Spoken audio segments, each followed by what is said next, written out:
Hello, everyone, and welcome to the Radical Democracy Show. I'm your host, Kamali Rose, here with my co-host, Kwame Norville, also of Raise Fist Media. Welcome to the show again, brother. Appreciate you coming on.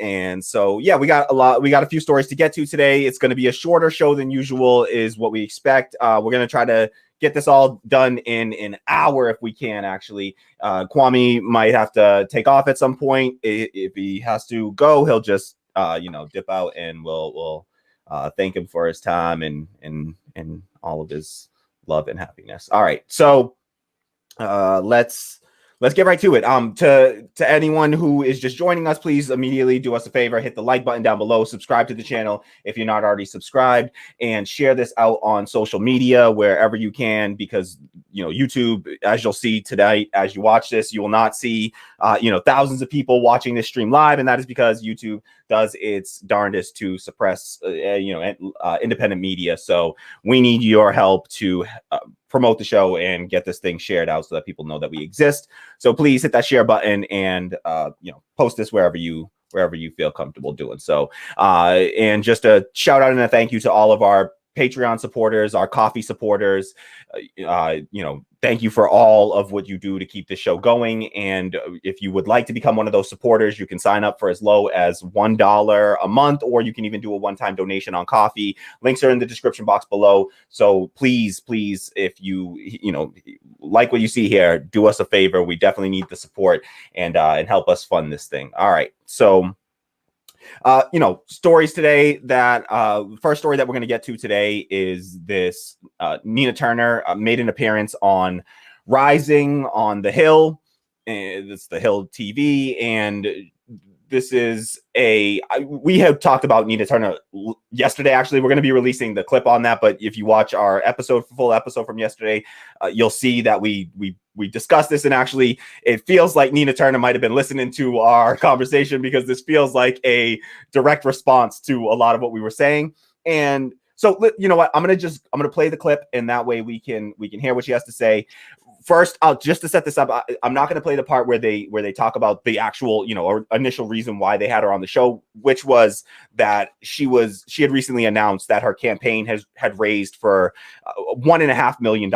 So that is, it's a significant haul, and it's certainly significant, especially when you're talking about grassroots funding. So that is a large chunk of money. It shows that people are still progressives are still invested in electoral politics. So it makes it an important story, a story that is important to cover. We're not going to be focused on how much money she raised, but rather on some of her comments regarding the progressive strategy in the House right now, and what she where she's willing to push with her strategy. So let's take a listen here, and then we will come back and discuss. Here's the thing that blows my mind, Nina, is Manchin is willing to go so hard, willing to blow up this whole thing in order to give more to corporations and do something that also, by the way, just in the politics of really unpopular, right? I mean, keeping the corporate tax rate low is not a popular policy. He's willing to go to the mat for that. Why isn't there a comparative level of hardball politics on the left? Why is it always the right-wing Democrats who were willing to throw all the way in to get the terrible things and neuter the bill and get the things that they ultimately want for the donor class? Yeah, we got to get there, Crystal. I mean, I believe the progressives are willing. We just got to get there. We got to throw caution to the wind and just stand up. You're absolutely right. People like Senator Joe Manchin are ready to do whatever it takes to get their way. He's doing it now. He did it with the COVID relief bill, and he does it time and time again. And so we have to go just as hard on behalf of the poor, the working poor, and the barely middle class in this country as they are for the donor class in this country. And this stuff is unseemly. It's untenable. It is immoral. The second version of the Gilded Age in the United States of America in the midst of so much suffering, it absolutely breaks my heart. And so we got to go in hard.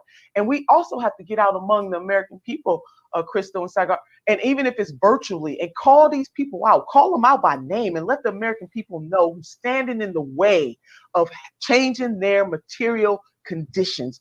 We cannot endure in this fashion where the ultra wealthy of this nation continue to get their way and everybody else suffers by extension. It's untenable, immoral, and unacceptable.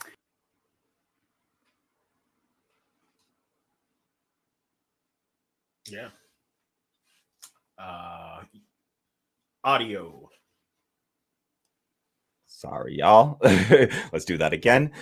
So that was Nina Turner, and she is, of course, running for Congress in Ohio. I think it's the 11th district. It's Cleveland, covers much of Cleveland, and she is running to take the seat vacated by Marcia Fudge when she took Joe Biden's, racially charged seat that he gave her in HUD, even though she pointed out the racist nature of that assignment.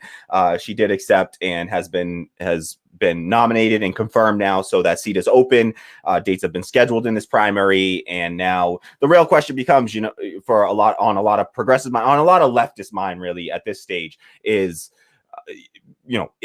what is the value in electoral politics? What can, we've heard a lot of really strong rhetoric from progressive politicians when they're on the outside looking in, but it appears that once these, some of our strongest left politicians, folks that were willing to adopt the democratic socialist label, folks like AOC that said that they were willing to be one-term Congress people in order to, be a thorn in the side of the establishment. But now we see them working alongside, Nancy Pelosi, going along to get along, running propaganda for the Democratic Party for their not pushing them anywhere to the left, ceding ground to corporate Democrats, Joe Manchin constantly.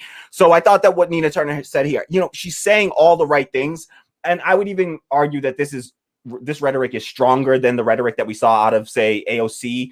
But strong rhetoric doesn't, to me, necessarily translate to, action. And it's really about having a strategy and knowing that you are going to be you have to see the Democratic Party as not your ally. They are not your friends, and they are there, and they are, built to destroy the left movements. And we can't, if we try to play their game, we're going to lose every time trying to play their game. Now, what Nina talked about here, she said, calling them out by name. That's the kind of stuff that we haven't seen, AOC and others as willing to do. But I just don't know that alone, to me, says that's enough of the strategy. The strategy for her has to be not just that she's going to do it, but that she's actually going to be able to whip together a caucus of, leftist, socialist Congress people that are willing to, throw it all, throw caution to the wind, like she said, and risk whatever has to be risked there to say, I'm willing to block this bill. I'm willing to, delay to block this bill if you don't give us the concessions that we know are popular amongst the American people. Because Joe Manchin's out here doing the same thing already. Look at the infrastructure bill. Look what he did with the COVID relief bill. He's doing it for the stuff that nobody is in favor of, and that's unpopular. And he's willing to go, throw caution to the wind for unpopular policy. We definitely need some progressives and leftists that are also willing to throw caution to the wind if we're going to compete and challenge the establishment in any serious way in electoral politics, in, especially these, national electoral politics. So I thought, what are your thoughts on it? Yeah, I really liked what she had to say. But like right now, like you said, like talk isn't enough. Like you have to show up and show out, or you have to get up and get out. That's where we're at right now. Like, there's no more like, and it's, and me and you have had this discussion offline for a while about how everyone seems to be co-opting other types of language, so I'm at this point where I'm just not wondering if like this is people just like hearing these talking points, seeing that they're popular, and just saying things like Medicare for all and $15 minimum wage, and then like just completely not really caring about it that deeply, not being willing to fight for it, because it's just not enough anymore. And I wish I could enjoy this. I want to get excited about this. Yeah. Like, I like Nina Turner. She's not said anything that I haven't like too grossly disliked. Like, I've been like, she's brought the heat a couple times. So I like Nina Turner. I wish I could be excited about this, but like, this is what we were talking about when I said, and we were saying last night about AOC and the squad, so to speak, and how, like, man, if when you go in these places and you make these promises and you don't follow through, when you say you're going to do these things, people get jaded. They stop trusting you. And like, this is someone I would love to trust, but I have to be wary right now. And they have no one to blame but themselves, honestly, for any people that are skeptical or like this isn't going to get the enthusiasm that it could have had if that bullshit didn't happen. Oh, absolutely. I agree 100%. There's no doubt about it that, you know, there would be much more, fervor behind this movement, this campaign, if it wasn't for the failures of the current, Justice Democrats and so-called progressives in Congress, and the utter failure of the what they've been doing, as particularly under Biden. And so I don't blame any. I think that it is the reasonable position to look at this skeptically. I think it's reasonable for me. My position that I take on this is that I wish her the best, and I hope that she will prove me wrong, and that she will go in there and shake things up and really be able to move her colleagues over and into the left, and to be able to push AOC and Ilhan Omar and and really the socialists that are in Congress. I don't think Ilhan Omar identifies as a socialist, but I believe there's 5 folks in Congress that do identify as democratic socialists, at least, and beyond, but the Justice Democrats and the so-called squad, they should be able to. She's going to need to, not just because it's not going to be enough to have one congressperson in there doing the right thing. I mean, if she goes in there and she does it and she does the work and she never capitulates and she continues to fight aggressively and is willing to buck the Democratic Party establishment, then I will be able to say, okay, well, we got to find 5 to 10 more Nina Turners and people that are going that strong, and Shama Sawant type folks, to go in there and to actually hold on to progressive values, and not just progressive. Let's not kid ourselves about progressive values, but really socialist values, and an understanding that the Democratic Party, that they're not your friend, and to have a strategy of understanding that we have a unique situation where there's such a narrow margin in the House between Republicans and Democrats, and we absolutely have leverage and have power that we wouldn't typically have for such a small block of legislators in Congress. But all you need is about 5 legislators to say in the House to say that they're going to hold up a piece of legislation for that legislation to be unable to pass. In these must pass bills, that's where you have all must pass bills where no Republicans are going to vote for that bill. That's where you have all the leverage as a progressive, because you're not going to find a way for them to get enough Republicans to make the bill conservative enough for any Republican to vote for it. So the only way for them to get enough votes to actually get the legislation passed is to move in the direction of the progressives, because no matter how much they move in the direction of the Republicans, they will not vote for it. So they have to move in our direction. So we have to use that leverage now. And what she says here sounds like the right stuff. She's not saying what I want to hear, though. When I need to hear her say she intends to, she needs to be calling out her colleagues as well and saying they aren't doing enough. AOC is not doing enough. Rashida Tlaib, Cori Bush, Jamal Bowman, what they are doing, it's not enough. And I understand, you need to go. No, it's not. I don't accept that you got to go in there and play nice with anyone at this stage. If you are not the person standing on the outside of all, because you have to view AOC at this stage as just another part of the Democratic Party establishment, because all of her rhetoric recently has been essentially upholding the Democratic Party establishment. So you have to view her even as somebody that is not totally aligned with you, that's not 100% on your side, and somebody that you're going to have to push as well and be willing to call out when they are not doing what they went to Congress to do. So that means calling out these folks, the squad, and these other folks as well, not just Joe Manchin, because we need people willing to go in there and say, no, the strategy is that we need to get together and we need to do exactly what Nina Turner said here, which is to throw caution to the wind and be willing to do exactly what Joe Manchin is doing, which is to say, I will not vote for this bill unless you give me these concessions. Joe Manchin is doing it for worse things that are unpopular. A lower corporate tax rate, when a higher corporate tax rate is wildly popular right now. So There's no reason why progressives shouldn't be able to say, no, you know what? We're not going to accept 28%. It was 35% before Trump. Let's at least get it to 35. But if you really want it at 35, start talking about 40. All right. Start talking about 40% corporate tax rate for the, the largest corporations and stuff, 40% tax rate, because Joe Biden himself just tweeted out recently, how many, 50 of the companies in the Fortune 500 haven't paid a single dollar in taxes in the past 3 years. But they're not willing to raise the corporate tax rate to at least what it was under Obama. But so it's not enough already. Joe Manchin wants it even lower than what they're willing to raise it to, and they're not even raising it back to Obama level. We need people pushing to say, no, it should be higher than what it was under Obama. It should be even higher. And on top of that, we should be raising the top marginal tax rate on the wealthiest people in this country. The wealthiest people in this country should be getting taxed like they were getting taxed under FDR and under Dwight Eisenhower, Republican Dwight Eisenhower, 94% top marginal tax rate, instead of the weak, paltry, like 30 some odd percent that it is right now. It's a third of what it was when we were, in the sort of golden years, according to all these people that fetishize the 50s and they don't recognize what our tax rate was back then. So yeah, great words, nice rhetoric from Nina Turner, but does it translate to actual, change and progress?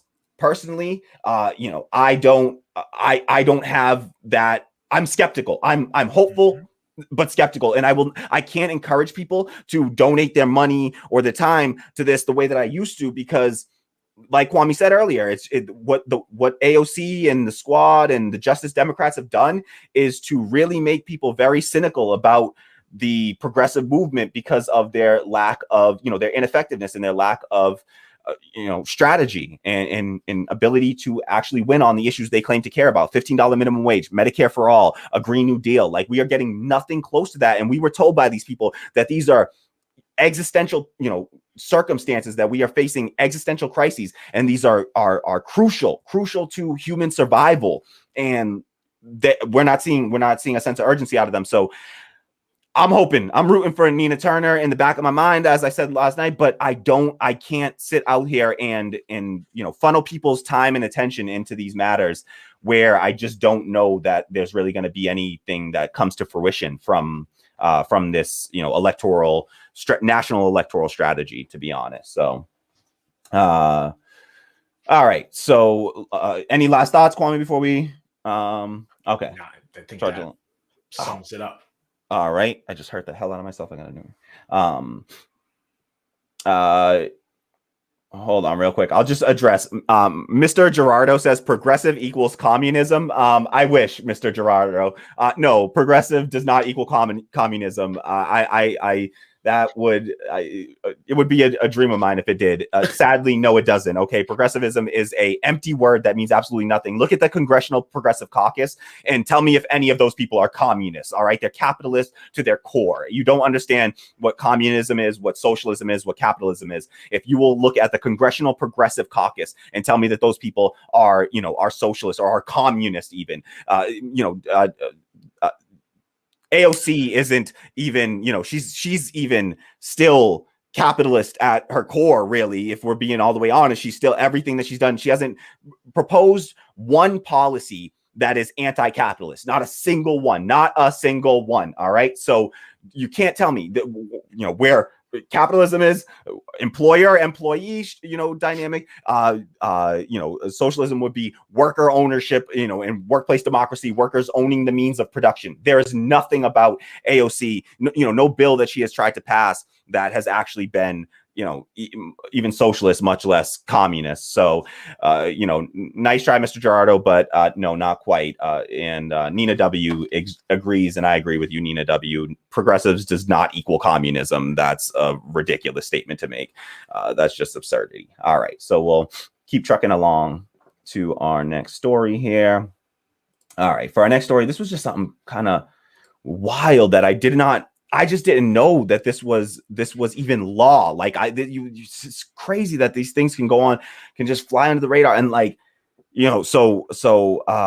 this story was shocking to me, but it's good news at least. in Virginia, Virginia has become the first state in the South to repeal a anti-trans law. So I just want to share this clip. This was the clip from Radical Democracy. This is Amy Goodman on Radical Democracy talking about the repeal of this law in Virginia.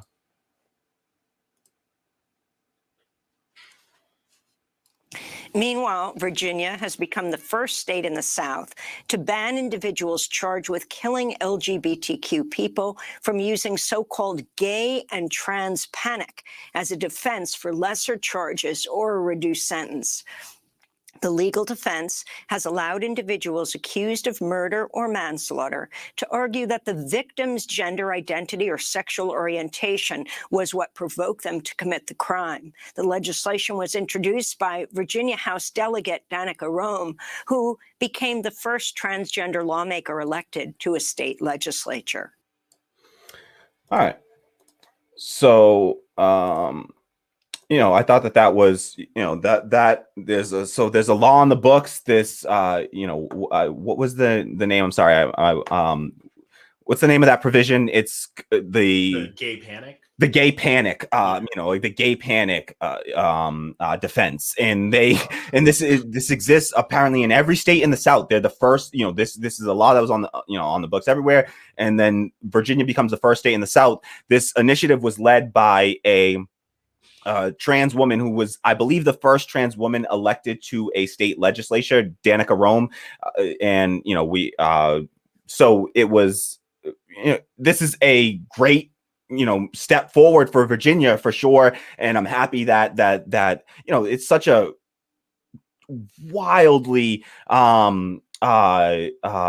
just anti-trans, anti-get, like just homophobic, transphobic legislation that allows people to, it's like the opposite of like a hate crime law. Like it's the opposite. It's like, because this person was of a marginalized identity, they made me kill them. It's like if you were like, oh, well, he's black, so I had to kill him. It's scared. Like, it's exactly. It's built on the framework of the temporary insanity defense. Yeah, that's wild. That it's like, and it's this, it's the exact opposite, as if like people need to be afraid of trans people, when the reality is that like trans people need to be afraid of cis people, because they're the ones that have been disproportionately, attacked by, the cis people have been attacking trans people for, as long, time immemorial at this stage. So they need to be afraid of them, not just because they are attacking and killing them, but also they're doing it and then using this as the defense. So yeah, fucking crazy. Yeah. So like, these are laws that shouldn't be on the books anywhere. And I just think that it's important to know that they exist. I don't know if everyone is even aware. I wasn't aware. So I am fully, I cover this stuff for like a living. I pay attention to this stuff constantly, but there's so many things that just fly under the radar. And it's really, it's a damn shame that laws like this have ever existed, but they're clearly discriminatory laws that must be repealed everywhere that they exist. So I don't know, everyone else in the South, and I'm sure there's places in the North. This was just the first place in the South. I don't know that means, and I should check this out. I don't know if that means that there's nowhere in the North that has this law on the books, but it's not necessarily the case. Some places that it's been banned, some places pretty recently. Oh goodness. There's a consideration to ban it in Massachusetts. Jesus. So right where we are, apparently. They're only considering it. They're only considering it right where we are. So this is wild. So if you're in Massachusetts, that's a I cannot believe that we can put discriminatory laws like that on the books. Like that's just, and that we still keep these on to this day. Like that's really vile and disgusting. And not enough places. This is not illegal. This is not banned in not enough places. What are you like? How many? Like where? Like how many places is it? Like it looks like California banned it in 2014, Illinois 2017, Rhode Island 2018. Wow! These 2019. Jesus Christ! This is all like within the last 6 years, 7 years. California was the first place to do it in 2014, and then.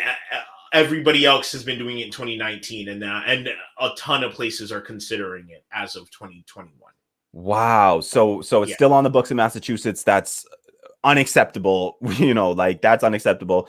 Shit, I need to like remember to like call a legislator or something, and like call you a congressperson and fucking tell them that this is crazy. It thankfully doesn't look like there's.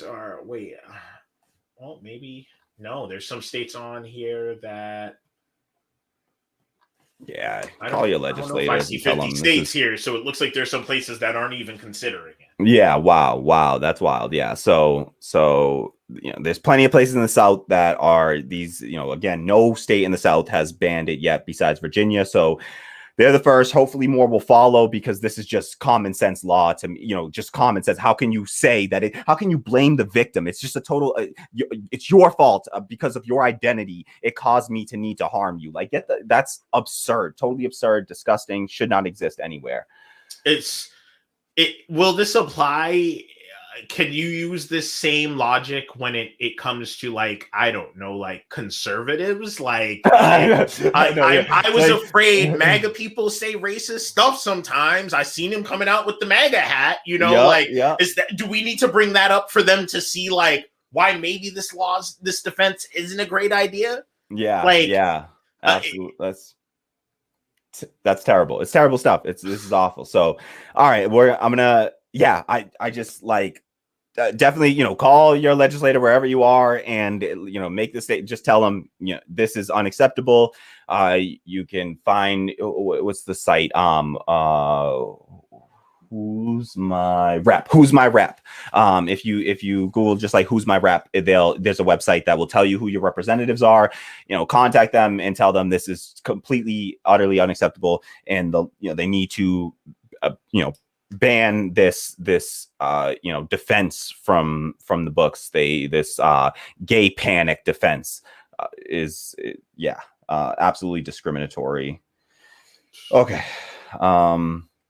Next story up, I think.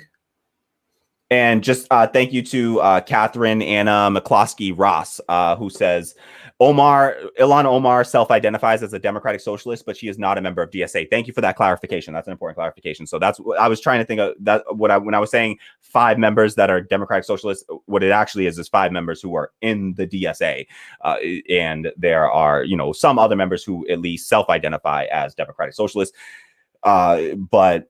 Yes. So that's great. Thank you very much for that clarification, Catherine. Okay. And to anyone who's just joining us, if you haven't done so already, please hit the like button down below, subscribe to the channel if you're not already subscribed, and share this out on social media wherever you dwell. All right. So let me pull up our next story here.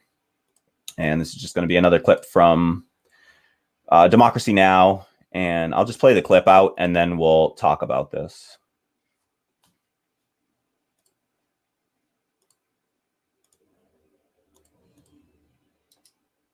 Public health agencies are warning Haiti has yet to receive a single dose of COVID-19 vaccine for its 11 million people, with further delays now likely to postpone a scheduled first shipment of vaccines due to arrive in May. The Pan American Health Organization says Haiti's government failed to apply for a pilot program that would have sped up deliveries of doses under the UN's COVAX initiative. Haiti remains in deep political turmoil after U.S.-backed Jovenel Moïse refused to leave office after a 5-year term as required by Haiti's constitution. In February, the Biden administration sided with Moïse's claim that he can serve for another year. The Biden administration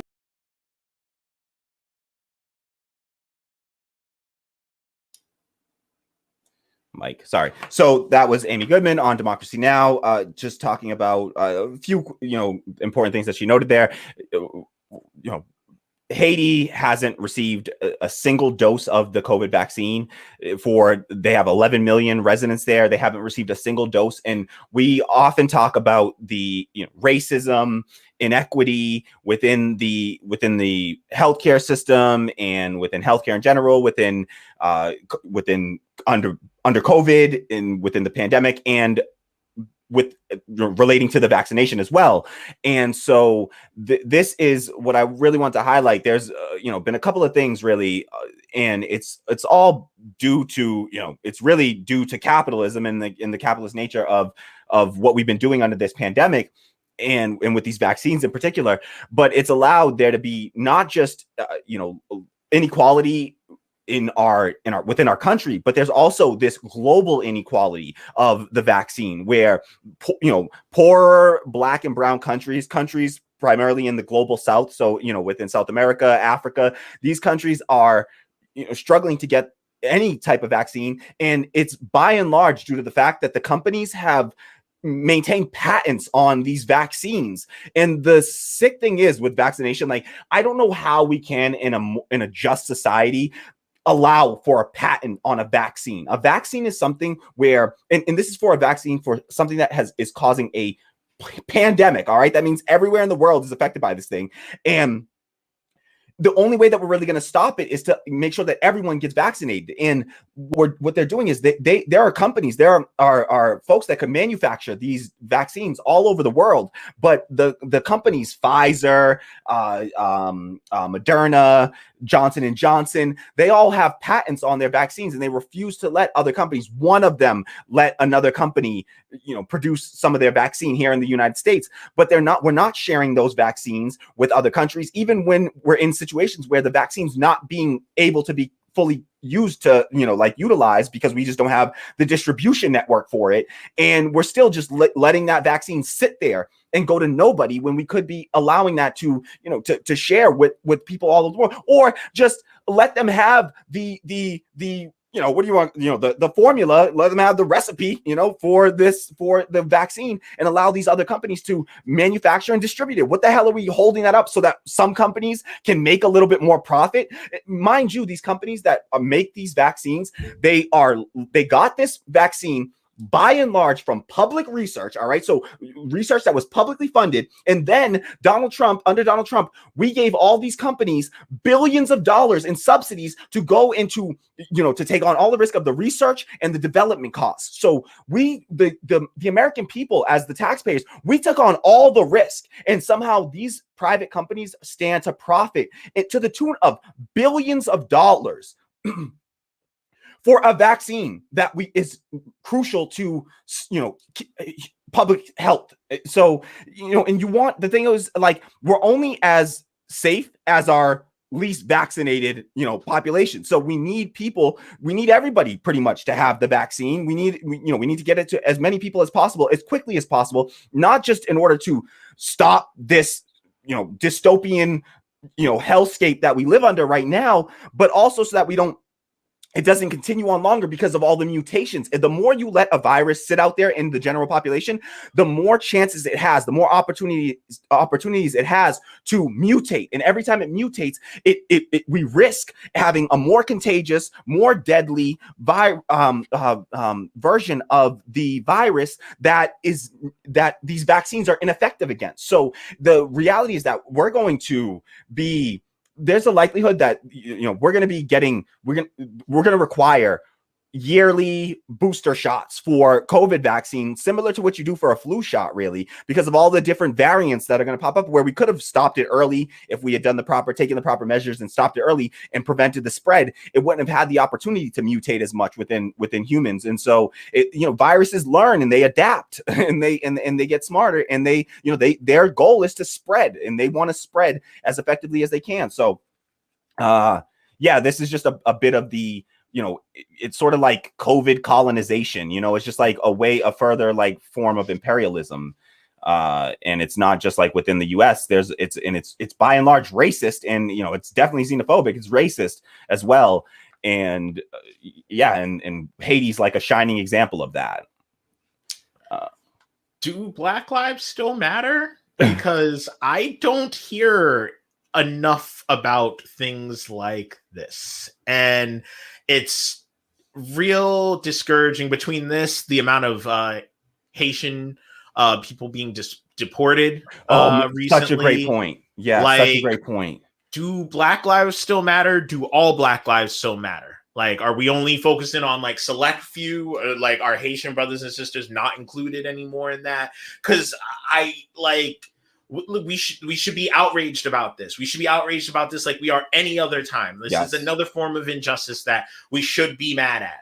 And like, it's it's capitalism, man. Capitalism always finds a way. Like, I keep hearing this lie about how capitalism allows for innovation and whatnot, and it's not happening. It allows for innovative new ways for human beings to exploit other human beings. Yes. Like, that is the Yes. innovation of capitalism. Like, they find some really innovative ways to do that. I saw someone say today, what other economic systems brought us multiple vaccines in such record time?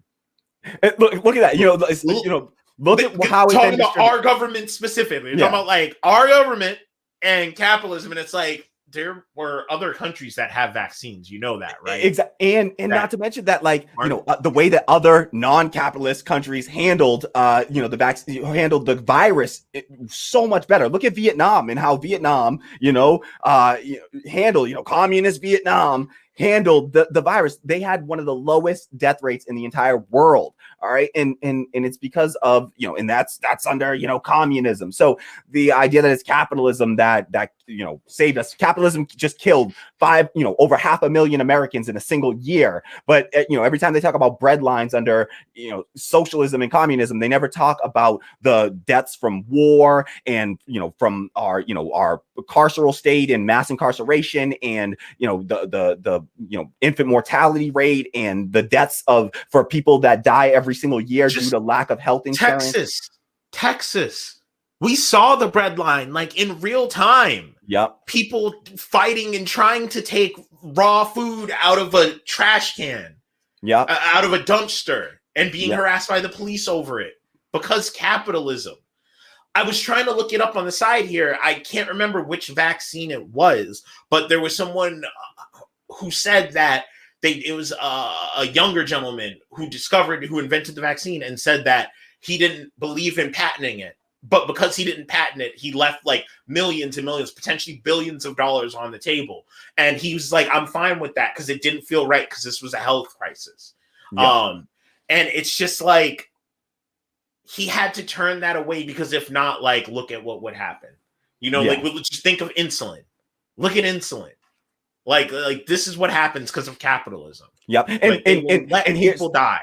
And the crazy story about insulin, right? That the person who invented insulin patented it for $1, right? And patented and sold it for $1. He said, all right, everybody gets this, right? And then these companies went and took it and made these little, like, stupid little variations of it or whatever. And now they jack up the price or whatever. So this guy tried to do the right thing with insulin and they still came around and screwed this dude over or whatever. And capitalism gone capitalism. Yep. Yeah. Oh, and it just... Man. It's all about, this profit motive and, no concern there for the actual, public health, effects of this type of hoarding of resources like this. Why in the world would we ever want to slow the development, the manufacturing and distribution of the vaccine to everyone in the world? We need it to be everywhere in the world so that it doesn't continue to spread around. And then, because that's how viruses work, they don't care. They don't discriminate about what continent you're on or they don't, viruses don't like respect borders. All right, folks, as we've seen clearly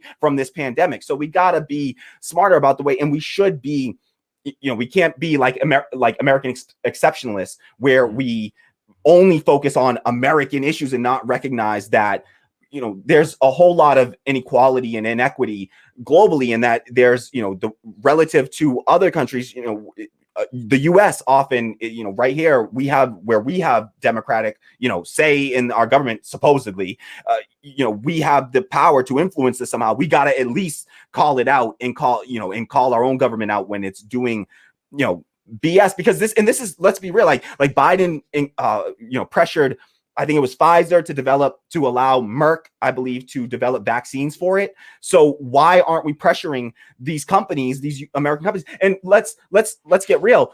We shouldn't be doing this. We shouldn't have to do this after the fact. These people are benefiting off of, essentially, they talk about, capitalism developed these vaccines so quickly, but the reality is it was really socialism that was, developing these vaccines, because it was under the public funding. It was under those sort of, the social, public universities where the research was done. It was literally tax money that, through the CARES Act that, gave them billions to all of these companies. Pfizer, all these major companies. Johnson & Johnson got billions of dollars in tax subsidies in order to do the research and development on this. So we all, the idea that this is that capitalism produced these vaccines. No, it's capitalism did all the terrible stuff in this. There was no real innovation of capitalism. It's not profitable for capitalists to develop vaccines for viruses that don't exist yet. So nobody goes and does the research and studies this because it's not profitable. So they wait until it's already too late, essentially, and then they want to start to try to spin up development of this. But we could be doing this, and we should be doing this even in the interim and in between, because we know that human beings have lived with viruses since the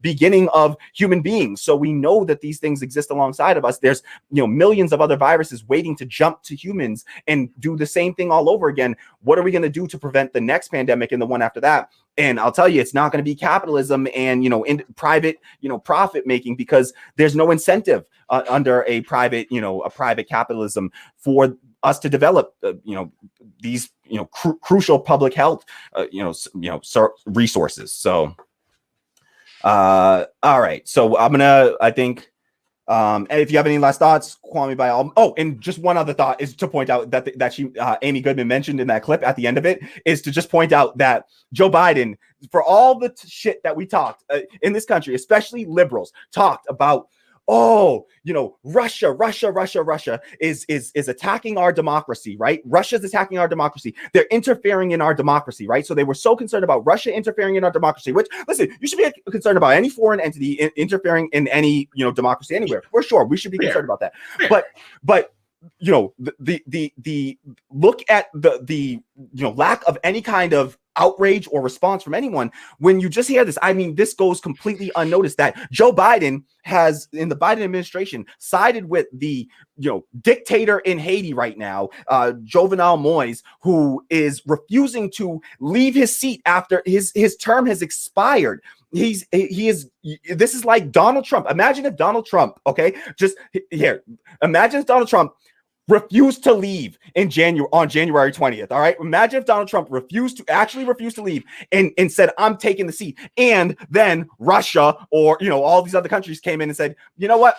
We're siding with Donald Trump. We're going to recognize him as your president. We're going to do business with Donald Trump. We'll treat Donald Trump as your leader of your country. Just imagine the reaction. Come on. Imagine your reaction if anyone did that to America. All right. This is a good thought experiment to do in these situations, is when you hear these stories about other countries, try to flip the script, right? And imagine that the US and the other country is playing reverse roles there, right? So just imagine another country comes in and tries to, recognize another person as our president, that we didn't elect. It would be absolutely absurd. This guy is refusing to leave his seat and refusing to hold a democratic election. And you got Joe Biden over here backing and siding with him and allowing this to continue. And this guy is oppressing the people in Haiti. So it's absolutely just completely, it's such an imperial, type of move. And it's that's US imperialism. Playing out. We did the same thing in Venezuela with Juan Guaido, and we got to call it out because it's absolutely absurd. And I just couldn't believe that, that little side note is just like an aside, like, Joe Biden's also, destroying this democracy here, and nobody's saying anything about it. All right. So last story we're going to do here is this for our last story. I just thought there was this Amazon was caught illegally firing some of its union organizing workers. So some of the folks that were pro-union and were helping to organize union, Amazon got caught firing some of these employees. And I just wanted to highlight the story and really use it to try to highlight and just show it as one of many examples of why worker cooperatives are superior to unions, all right? And why I will always advocate, while I support unions because I will support anything that makes labor stronger, I believe the fundamental change we must make to our economic system is democratic control over our workplaces. And it is for reasons like this that we're going to see, okay? So this is a clip. Oh, go. Except for police unions. So yes. Super every union except for police unions. Yes, I always absolutely. They are not like other unions. I'm sorry. No, they are not like other unions. Like a mob. It's more like a mob. Yes. Yeah.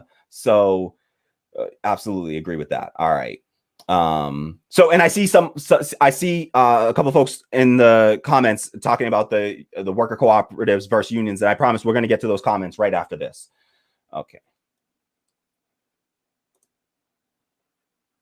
Interesting Amazon news for you this morning. So the National Labor Relations Board, that's a government body that determines whether labor practices are fair or unfair, they have ruled against Amazon, saying that they illegally fired and retaliated against 2 internal critics. You can see both of them pictured there. Those employees are Emily Cunningham and Marin Costa.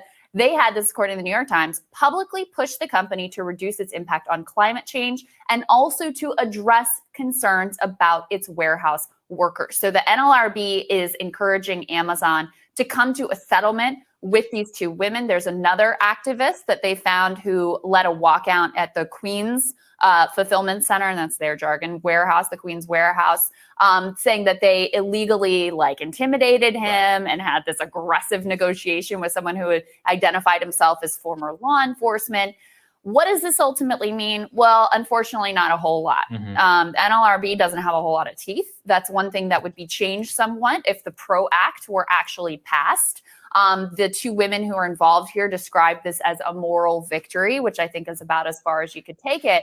However, significantly buried in this piece is the fact that the NLRB is looking at launching a national investigation into Amazon's labor practices. Why? Because they receive far more labor complaints than other similarly sized corporations, and the number of complaints that the NLRB has been receiving alleging improper, illegal labor tactics has skyrocketed over the past year or so. So they're looking at having a full federal investigation into Amazon. That to me would be, this is important, but that would be also extraordinarily significant. Yeah, reading through this is actually really interesting because it reveals some of the big problems we have in terms of labor, which is that you can even find they illegally do something. And in terms of what happens, there's not a whole lot of teeth whenever it comes to these. And these kind of discrete episodes happen so often across the board. If the union vote does fail in Bessemer, it's very likely because of many of the tactics that were used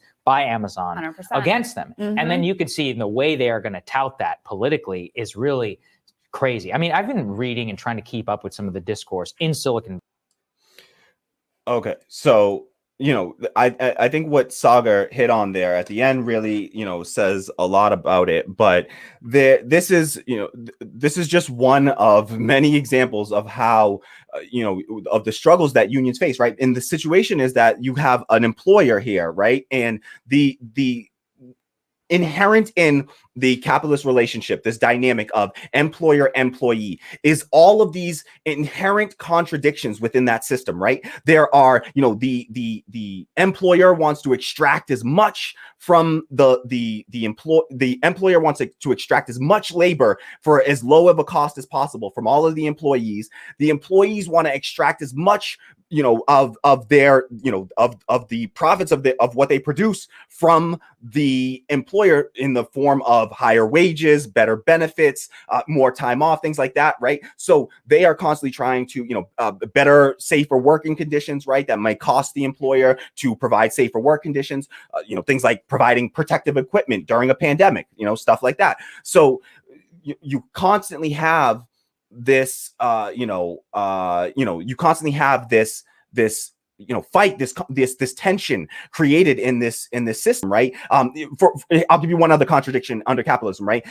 Pretty straightforward one. An employer wants to pay all of its employees as little as possible, right? Because the less that you pay your employees, the more profit that you make as the employer, right? So when that happens, the contradiction there is that as you pay all of your employees less, the employees, when all the companies in an economic system then set up and do this and strive to pay their employees less so that they can make more profits, and that is what is that is in the incentive under capitalism. It says you have a fiduciary responsibility as a executive to maximize shareholder profit. All right, that is literally a fiduciary responsibility by law, and if you do not if you do not do that, then they will fire your ass and find someone else who will. So you are forced to make as much profit as possible.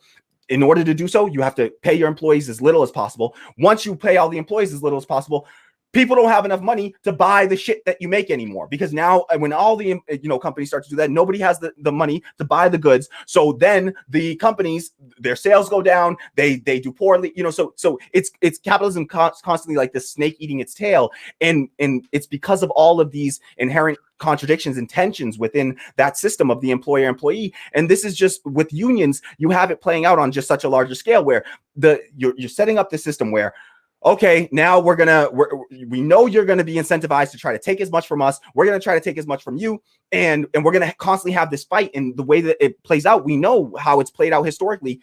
The capitalists, they control the surplus of your labor, right? When you work and you produce something, they're the ones that get to control and make all the decisions around what gets done with that profit. Who gets to work, where to work, how you work, when you work, and what gets done with all the surplus of your work. That's all decided by just a small handful of people, the board of directors, the major shareholders. They're known as the employer, right? The people that sign the checks. And the problem is that when we create the system, we're setting up so that we have a lifetime of fighting ahead of us, and we're always going to be fighting. But the problem is that it's a lopsided fight, right? Because one of the people in the fight, one of the teams in the fight, they're getting all the money out of the system, and they can then take that money and use that money to buy off our politicians, to lobby politicians to change the laws to make them more favorable for them. So the cycle just continues. And even with unions, we had at one point 30% union participation in this country. We had 30% union participation at the height of the labor movement. We're now down to less than 10%. And that's just how history has played out. The people with all the money, they attack and they weaken the unions in every way, shape, or form. And this is one way that they do it. They fire, they are, as Sagar and Jetty, a right winger, just pointed out, the employers have the right legally to still fire employees that are organizing within their unions. They just can't, they just have to do it in a way that it can't be proven that they fired them for that specific reason. But they can fire them without a cause for other reasons, or they can find other reasons to fire these people. And exactly. So the only way that we get past this system is to not have one set of people fighting another set of people within a company. We need to get rid of that employer-employee relationship and dynamic, and make every single person within an institution, within an organization, within an enterprise have, we're all the same. We are all, you can look at it as we're both an employer and an employee. Everyone has that role, or we call it something new. We're just a cooperator. You don't have to call it an employer-employee. We can make a new word for it, but that's essentially what it is. You have, we'll all get together. We'll do what we used to do, 4 days a week. But on that fifth day of the week, we get together and we make all, we vote and we make decisions. Some people, it's not once a week. It's really like once a month or once every quarter that they get together and they make the democratic bigger decisions. And then, everyone is allowed to run the day to day. You have things like you elect your own managers. Instead of having managers hire people, you hire your managers, because that way they're accountable to you, the employee, instead of vice versa. If you give one person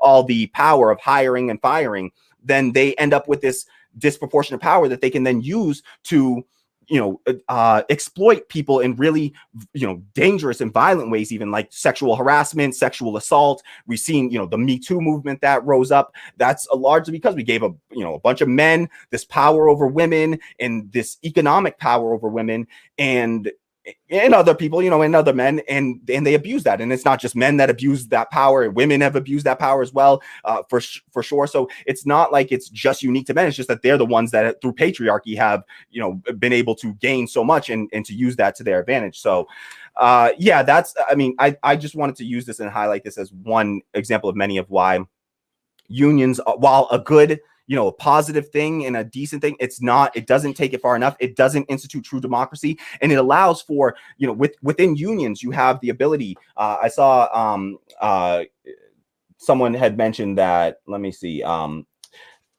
Kyun Rock Park said, do you think worker co-ops are better than unions because the leadership of unions often sell out their members. And I would say, yes, this is part of the problem. Anytime you create a representative democracy and not a direct democracy, in worker cooperatives, what you have is more of a direct democracy. There are some aspects of it that we could get into the nuance of it and say why some aspects of it can be more like representational democracy. But at the end of the day, everyone does have a true direct democracy of one worker, one vote on all major decisions, right? That's at the core of pretty much every worker cooperative is one worker, one vote on all major decisions, like, how we work, where we work, when we work, all those sort of big decisions, benefits and things like that. We all get to decide and what gets done with the profits of all of our labor.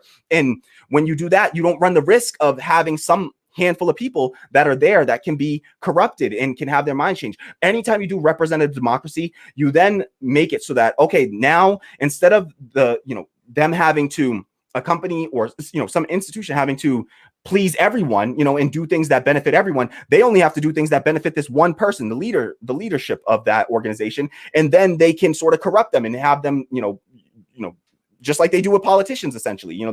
We elect them to represent us, but then these other companies just buy them out, essentially, and coerce them through, like funding, and then they have essentially control over them. So I do think that within unions, you see leadership able to sell out the people because it's not the people, right? The people wouldn't sell out the people, right? The people are the people. The people, by definition, cannot sell out the people, right? They are them. If they sell them out, it's them selling themselves out. Like that's their choice. That's their democratic. They made that decision, and so they have the power. If they want to sell themselves out for some reason, then go be it. I don't know what that even means. It's literally them representing themselves. So you never have to worry about something happening where it's against the will of the people. They are the ones making the decisions at the end of the day. They're the workers. They're the ones making the decisions. So that is, yes, I agree that, and I do think that worker co-ops are better than unions because you don't have this issue of the idea of leadership. Leadership creates hierarchy, and anywhere where we see hierarchy exists, it tends to this unaccountable hierarchy, right? Because you don't, the union, while unions are a little bit more accountable, you elect union leaders and things like that. That's why it's slightly better than having no union. Like that's why I definitely say union better than no union, because union is a little bit more democracy than non-union, right? But true democracy, if you really believe in that, one person, one vote on all the decisions affecting their lives, the only way to get that is through a democratic worker cooperative. So Catherine Ann McCloskey-Ross says, I believe Solidarity Union should be forming worker co-ops. The Paris Commune did it 130 years ago. I'll look up Solidarity Unions and that because I'm not familiar with the concept. So I'll thank you for pointing that out. I've never heard of that. So Catherine Ann McCloskey-Ross goes on to say, solidarity unions are those who move beyond workplace organizing and unite for community issues like the industrial workers of the world. I love that. And I absolutely believe that is the step that we have to take. That is absolutely the kind of steps that I want to see happening, not just cooperating within our individual enterprises, but forming a cooperative economy, right? Where we are building a collective cooperative economy. And I want to talk about doing this within, like, we all need to be doing this everywhere where we are, right? So I don't want to just talk the talk. I want to walk the walk. And it's why I've been working to convince Kwame to join me in this democratic, enterprise and to start to build that. But I also have talked to Kwame about reaching out to other, independent media organizations. And I've started to talk to other, independent media folks. And I've run this, I've propose this idea and this idea of us trying to work cooperatively in some way, trying to build a collective of independent left media so we are able to work autonomously. There's a recent thing that came out, a paper that was written by someone who studied the folks in Rojava and the way that they're forming their worker cooperatives there and their cooperative economy. And I think that is a great model for how we could form a cooperative, form cooperative economies. And essentially what Catherine's talking about, their solidarity unions, really, that stretch beyond just within our individual enterprises or even our individual industries and start to build solidarity across all industries, right? Because anywhere so that's the kind of steps that we need to start taking, because everything else I just feel like is distraction at this stage. That's the only way that we're actually going to get past capitalism. Is we got to build the stuff up that is the alternative to capitalism. The only way it's going to get built is if we go, the people that really truly believe in it, build it ourselves. So I think that's a great idea. I will try to do a segment on solidarity unions and talk about that more, because I think that is a great idea. So thank you so much for that, Catherine.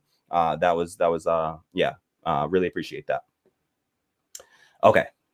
Apparently I'm super loud, and so I apologize to everyone for my shouting. I will quiet down a little bit here. Am I still super loud? No, I'm okay. All right. So David Pacman. So and I apologize if I'm not pronouncing this right. Call me out if I'm mispronouncing this. Kianrock Park says David Pacman once said he does not think it's immoral for business owners to make money off of surplus labor value from workers. David Pacman is a fucking liberal. Yes, he absolutely is. I wanted to do a segment. He did this terrible segment recently that I didn't get to do, that I didn't get to cover. He did this horrible segment praising Joe Biden. And he is absolutely a liberal. I can't. And you want to know a wild thing about David Pacman? David Pacman was taught by the person I quote most on this show.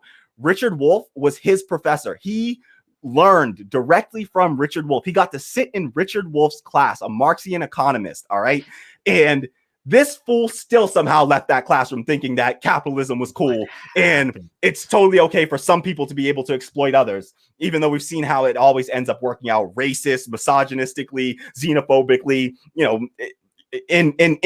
it produces inequality, instability. It's undemocratic, but somehow David Pacman thinks that that's totally cool. He's absolutely a fucking liberal, and I don't fuck with David Pacman, at all. I can't listen to his program anymore because it's way too liberal. He has some, he'll have a decent segment that'll do here and there, but I can't. I started out, I used to watch a lot of David Pacman. I just not anymore. I can't with I only watch him for the funny stuff.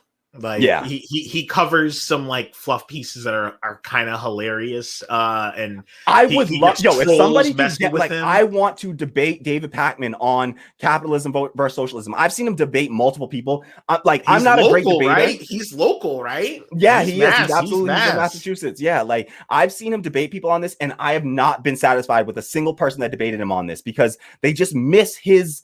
He has this misconception of socialism versus capitalism, and he believes that socialism is inherently authoritarian when the reality is that capitalism is inherently authoritarian. Under capitalism, it says there's a handful of people that the employer that gets to be the decision maker, and they get to dictate down instructions to all the rest of the people. And you tell me if you have any ability to speak out to your employer or question your employer in any way that they deem untoward, and see if you still have a job the next day, right? And so that's authoritarian when you have a handful of people doing all the decision making.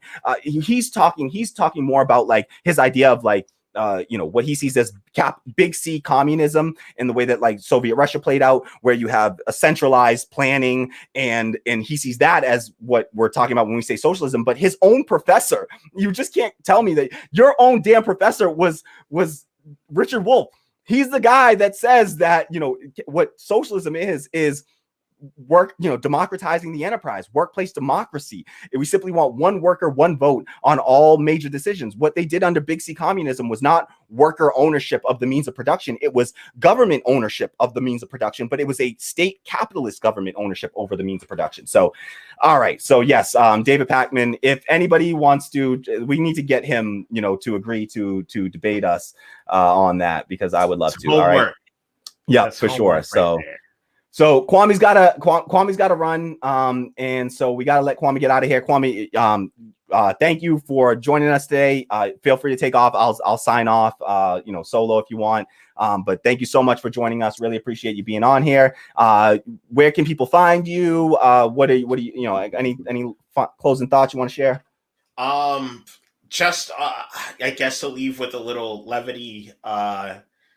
Amazon, man, y'all are the worst at this union. I mean, you're effective, but the fake profiles it's cringe. It's super cringe. It's super obvious. How's it not illegal? How are the tactics that they're using not illegal? That has been a guilty pleasure of mine to laugh at, but like I can't enjoy laughing at it because I know it's effective, unfortunately. Yeah. And this is the issue with unions. Like, it's so easy for them to be propagandized against.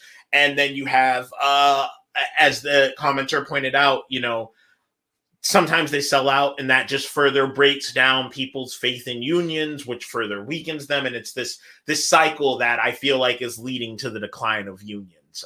So yeah, maybe, yeah, I think Kamali might be onto it. Worker co-ops seem like the way to go. Yep. And right.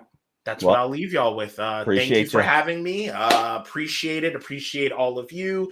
Check me out at Raise Fist Media, Twitter, YouTube, Patreon, and yeah. Catch y'all later. Catch you soon, brother. Thanks.